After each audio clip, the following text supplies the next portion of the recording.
Hello, everyone.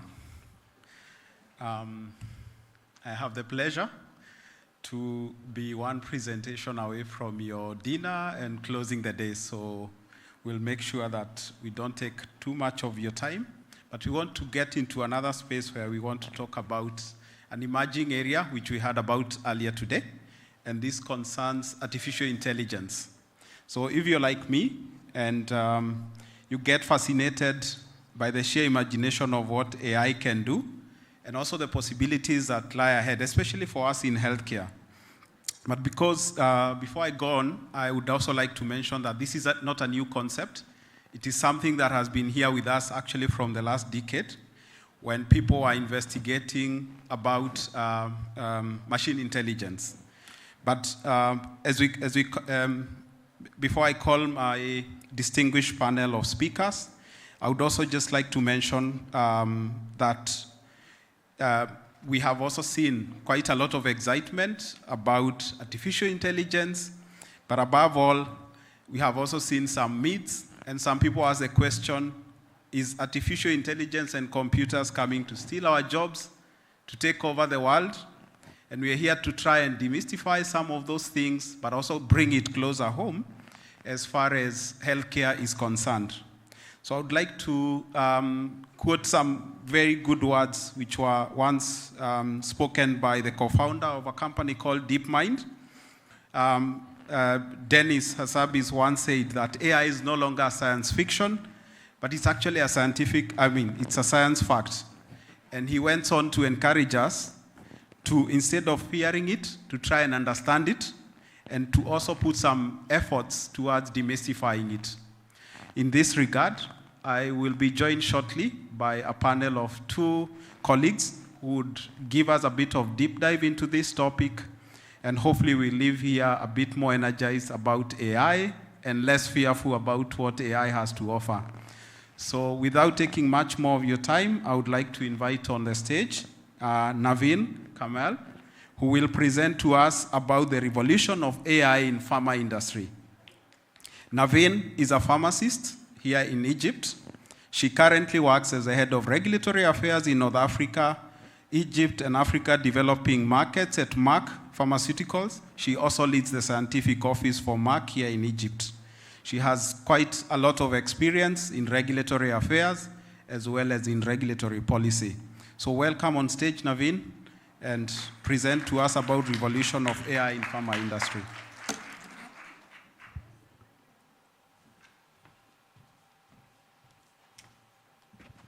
Hello, everyone, and good afternoon. I want to congratulate you.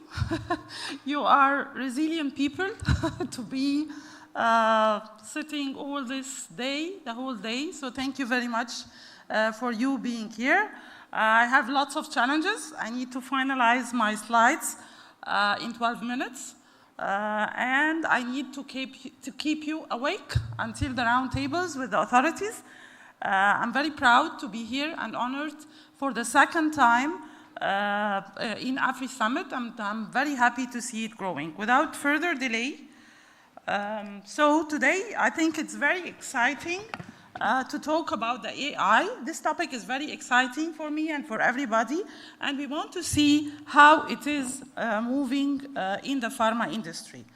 So first, the agenda is what is the AI and the global perspective for the AI, regulatory frameworks, EFPA position paper, and key messages. Okay, what is AI? So the definition of the AI is it is a system, a machine-based system, okay? And the most important thing is that it receives input and generate output. The most important difference between digitalization and the AI is the output. So the output here is predictions, content, recommendation, and even decisions. So the AI can give us decisions that influence physical or virtual environment. And there are levels of the AI and the autonomy of the AI. So This definition of artificial intelligence is coming from the OECD. So why we call it intelligence? We call it intelligence because it has learning, so it is learning, and it do problem solving. So you can talk to the AI and it can give you solutions. Okay, what is the global perspective insights from the OECD as well as WHO? So what is the OECD? OECD is the Organization Economic Cooperation and Development. And actually, this is a knowledge-based forum which do data analysis and best practice for public policies. And this public policies is not healthcare, it's, however, for all the sectors. And actually, they were very pioneer to give us like 5 value principles for the AI. First, this OECD is functioning and it works in 100 worldwide countries. So this 100, we have OECD members with the dark blue, and we have the light blue with the adherent countries. So we see most of the worldwide is adhering to this OECD principles. Actually, what is the OECD principle? They are encouraging, there are 5 principles, and they are encouraging sustainable development, and the most important thing is the human rights, transparency. So it's our right to know if this AI is functioning with us, we need to know. There is a disclaimer that this is an AI, and security and safety as well as accountability. Very interesting, the WHO have published lots of articles and publications. And when you receive this presentation, if you click on the links, you go directly to the articles. So you can see that articles for ethics and governance, benefit and risk for the artificial intelligence, regulatory consideration, as well as a publication specially for the medical devices. So what is the regulatory framework for the AI? So first, the 2 main actors, definitely we will talk about the EU as well as the FDA. So the US, I mean, because this slide is not specifically for the healthcare, this slide is for the whole sectors. I mean, education, health, and everything. So regarding the artificial intelligence, let's start first with the USA. So President Biden already signed the executive order on safe and secure, trustworthy, and this serves actually as the roadmap for the agencies to guide them on AI, general in all sectors. In parallel, we have the EU AI Act, and actually this is a hard law which published very recently, and as I said, they are for all sectors, the EU AI Act. And actually, they adopt a risk-based approach. So as you see, every level of risk have a parallel actions to be done. So definitely the minimal risk, no regulations is needed. For the limited risk, it needs to have a transparency obligation. The high risk, it has some complying rules, and the unacceptable risk is definitely prohibited. Again, this is for all sectors, not only healthcare.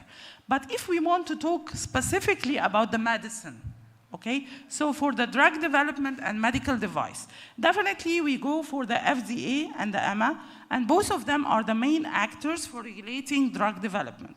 So if we do a very small comparison, so the FDA actually includes the drug development as well as the medical devices. While for the EU, actually it is for the drug development, but only supporting the actor for the medical devices. Why this? Because there is already a member state and notified bodies for medical devices in EU, and they leave for them the assessment of conformity. So it is the MDR who are responsible for the medical devices in the EU.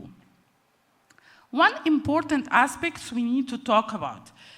Actually, AI is, I think everybody is agreeing with me that it is very dynamic, fast-moving, okay, innovation, ecosystem. So we cannot have a frame of regulations. So it can be like frequently asked questions because this is a live document. It could be a discussion paper, a reflection paper, or even a roadmap. So this is exactly what happens in the EMA. So you can see that in the EMA, 2 months before, in September 2024, there was a final reflection paper which was published. And that's what we will tackle very quickly, very high level. And also this a link you can press and you can go directly to the reflection paper. Okay, so this reflection paper actually for the artificial intelligence is taking us through the whole journey of the drug development. So it starts from the drug discovery all the way through the non-clinical, the clinical, the precision medicine, product information, manufacturing, as well as post-marketing phase. So what I want to say here that already the drug development is very well controlled. We have quality management system all over. So we have the GLP, laboratory practice, the good GCP, which is the clinical, the GMP, and even the GDP. So we can say that the drug development is already well controlled with a quality management system.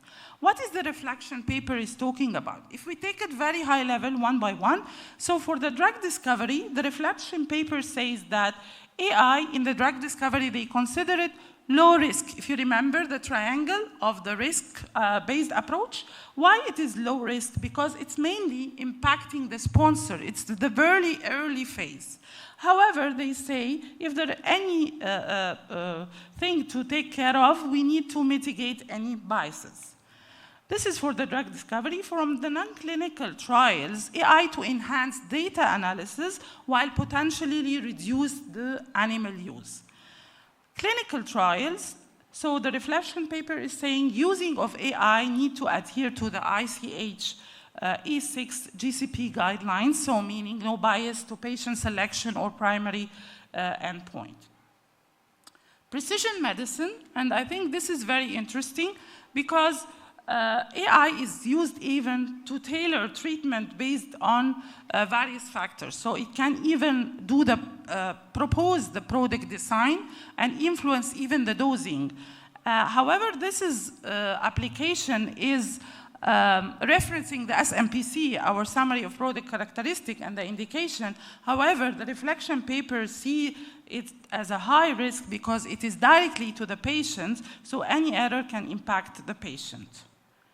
For the product information, which I guess it's very, for all of us, it's very interesting topic as a regulators and as well as regulatory team. So the AI is used for drafting and translating medical product information, but the recommendation here is to do a closely human supervision and review before submitting to the regulatory authorities.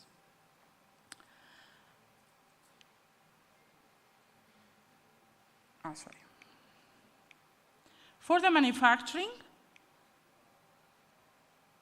so AI can be used in process design, scale up, quality risk management, as well as need to be followed for the ICH Q8 and 10. Last thing, which I think this will be the most runner, the front runner for the AI application, because companies already started working in the post-authorizations applications. So we have this including the safety studies and the PV for human and veterinary medicine. So how this works in collecting safety signals from real-world data. And actually the reflection paper here says that the marketing authorization holder is responsible for validating and documenting these models. So I will not go in details on the EFPIA position paper. What is the EFPIA? It is the European Federation of Pharmaceutical Industry Association. Also, this is a link. You can go to the published in October position paper. Actually, they have 6 recommendations. I will not go in details, but it's mainly focusing that we need to leverage on existing EU regulations, and we need to have more clarity for the EMA risk-based. What I will focus on is the key messages. Actually, we see like 4 key messages for this AI thing. So First, the AI guidance. So here the globally harmonized standards are needed to foster innovation while protect the individual human. So we need actually to do this balance. It's very important to keep the human rights and data privacy. Second thing, I think it's also very important, which is that we need to have open dialogue and agility, because AI is very fastly evolution and dynamic. So it's very important that we have continuous dialogue between the industry and the regulators. Number 3, pharmaceutical sector. So the recommendation here is any new recommendation should be only considered when strictly needed to avoid over-regulating. The AI applications are very costly, and the industry is paying a lot of money to develop AI. So that's why we need to do, again, the balance, not over-regulating it, and at the same time, we need to ensure the patient safety, security, and privacy. Finally, the multi-stakeholders collaboration, again, health authority, industry, patients, and stakeholders need to work together in various forums. Thank you very much.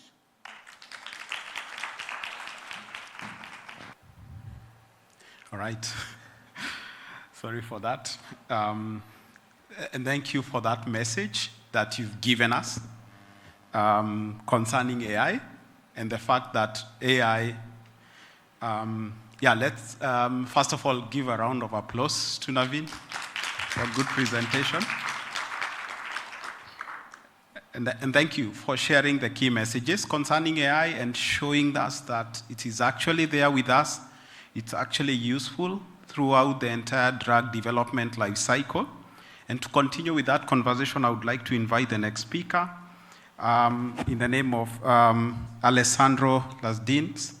Alessandro is coming from CEPI, and he's coming to present to us about enhancing regulatory preparedness through digital collaboration. He will provide with us the framework that they are using at CEPI for acceleration of access during public health emergencies. Welcome, Alessandro.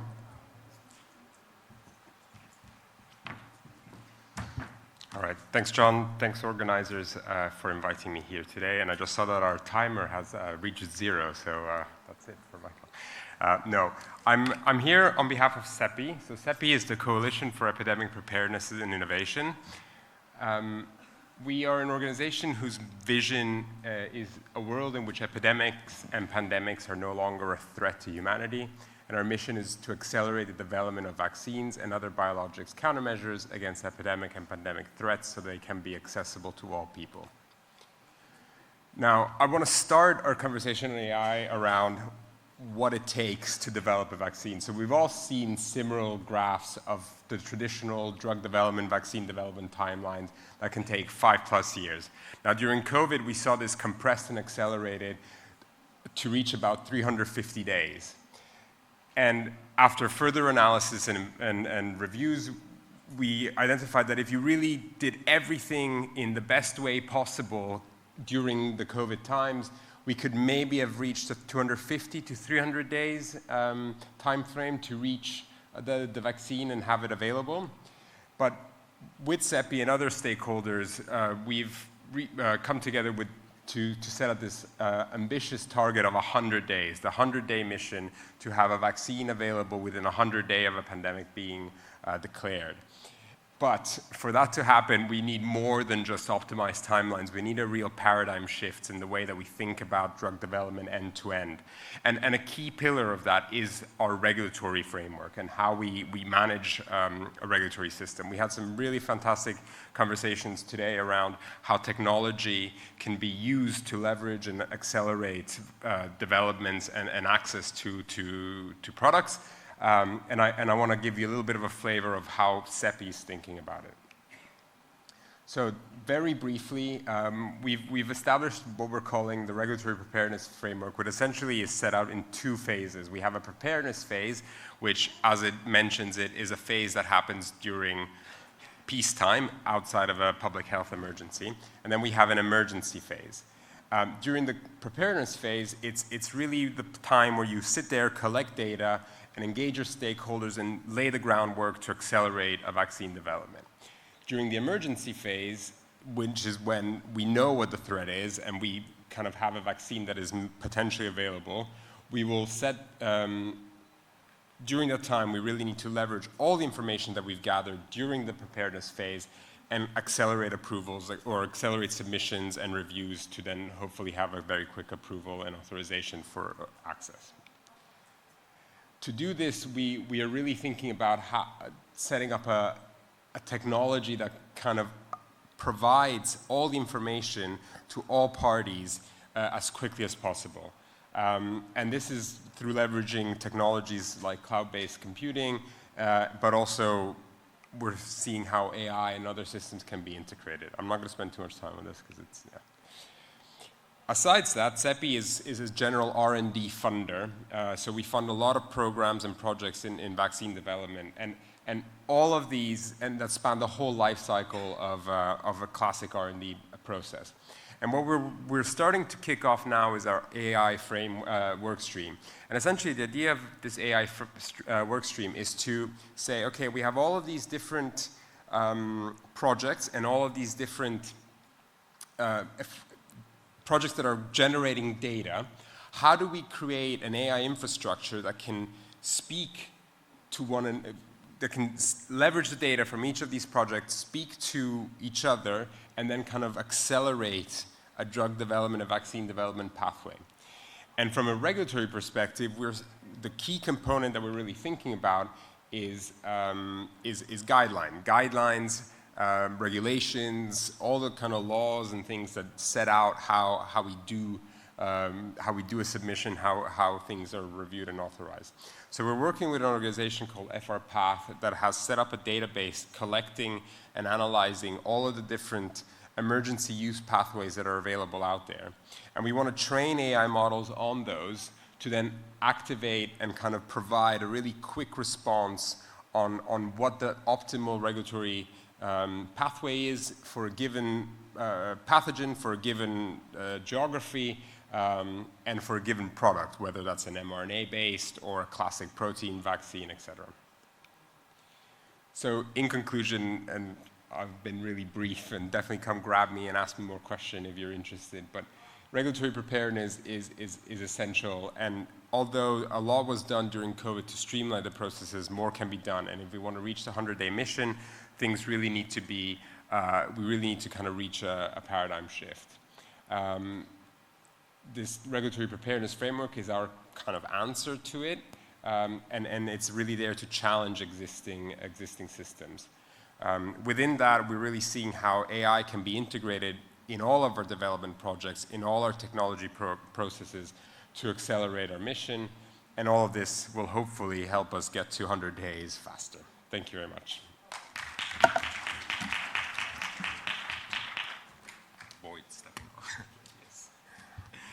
Thank you, Alessandro, for that. Please stay on stage because I have a follow-up question to ask you. Listening to you and listening to Neveen, it's clear that we have a role for AI. One of the things that keeps coming up in conversations is also how to do it in a responsible way, how to develop in a way that supports the entire healthcare ecosystem.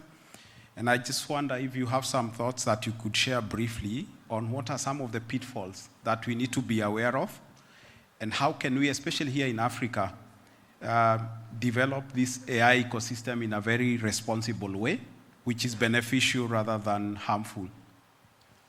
Yeah, thanks, John. I mean, one of CEPI's key kind of non-negotiable kind of component is really equitable access. And we really see AI going down the same line as many other issues that there are in Africa around being last to the table, not kind of being included in the initial discussions, and the same things that have been challenging to do drug development, vaccine development in Africa, whether that's capacity, technical capacity, infrastructure capacity, manufacturing capacity, etc. All of those are being addressed really successfully, and we've heard so many cases of countries and regulators within the continent, really going out and leveraging technology, thinking about how technology can be implemented in their systems. And we think that AI is just another piece that can be added onto it. And although the costs are relatively high, I think they're going down dramatically. And as you think about implementing, we had a great talk about implementing ECTD and kind of RIM systems. As you're thinking about implementing those systems, we heard also other regulator colleagues say how they're already thinking about how to integrate AI into their system. So really leveraging all of the work that has been done to build the capacity and build the infrastructure that is there, and add AI onto it and see how that can actually accelerate and further help all of that work would be, I think, the main way to do it. Yeah. Thank you for that, for those thoughts. And just I mean, shout out. Neveen talked a lot about the EU and US regulations or thoughts, and the WHO one, but the Ouda NEPAD reflection paper on AI is also out there, and I think it really is showing an appetite for AI on the continent, and I think it's just incredible for people to empower. AI is data driven, so having the right data available and data that is specific to the population's needs is essential to really make it work for the ones who actually use it and then need it. Thank you, Alessandro. I would also like to call back on stage Neveen. And Neveen, the question I have for you is, and I'm taking it up from where Alessandro has left it, is concerning the area for regulation. Because as we speak about responsible AI use, there's a thin balance between maybe over-regulating and killing the innovation, but also leaving it open-ended that it becomes harmful. So perhaps you can share with us briefly some reflection. How can we take advantage of AI and be at the right place as far as regulation is concerned so that we promote it without stifling it? Okay. So actually, the new recommendation will be based on the risks and the technology advancement which will happen. So it will be the other way around. So we will not have regulations for the AI and then proceed. It will be the other way around. So I mean, according to the technology advancement and the risks which we will find, then we will do a gap analysis to identify what is the gaps in the existing regulations. That's why we say the workshops and the forums and talking to each other is very important, because it is really dynamic, a very dynamic technology and advancement. The other thing is the Q&A document. This is very important because it's a live document. So there is a great agility. So every time we will add, whenever there is a new technology happening, then we will add it to the Q&A live document or frequently asked questions. The other thing is the globally standardized risk-based approach is very important because it will do the balance. We can see how the regulations is proportionate, or is it stiffening or suffocating the innovation. So this balance is very much needed, and to ensure also the safeguard of the patient, which is the most important thing. Thank you very much. Thank you very much, Neveen. Dear colleagues, I hope we have at least persuaded you on the role of AI, or at least created a possibility to demystify what AI is and what we can do moving forward. I just want to finish off by sharing a few thoughts, shared and coming from a friend of mine who is in AI space, and who refers to AI as the big deal. And I think this is what perhaps I should dispatch us from here with. If you look at the name big deal as an acronym with the first word, big, meaning what are the prerequisites for AI to really function for us. One of them is that it has to be beneficial to all of us. It's also about data, which is integrated from different sources. And G to mean you need the grounding because it is as good as the information you feed into it. But also we can have some good outcomes, which I can summarize by the name DEAL. One of them is, what do we gain? We can do more with less. We can also be able to empower our people and our ecosystem. It is certainly an accelerator, as we have seen. But above all, especially for African continent, this is potentially our possibility to leapfrog and be at par or even with the rest of the world, just like we saw in the financial sector, where Africa currently leads in things like mobile banking, and potentially maybe using AI, we could actually match up with the rest of the world without necessarily going through the years of much development. So with that, I would like to request you to give a round of applause to our two panelists. And please feel free to reach out to them. You have marked their faces in case you have additional questions.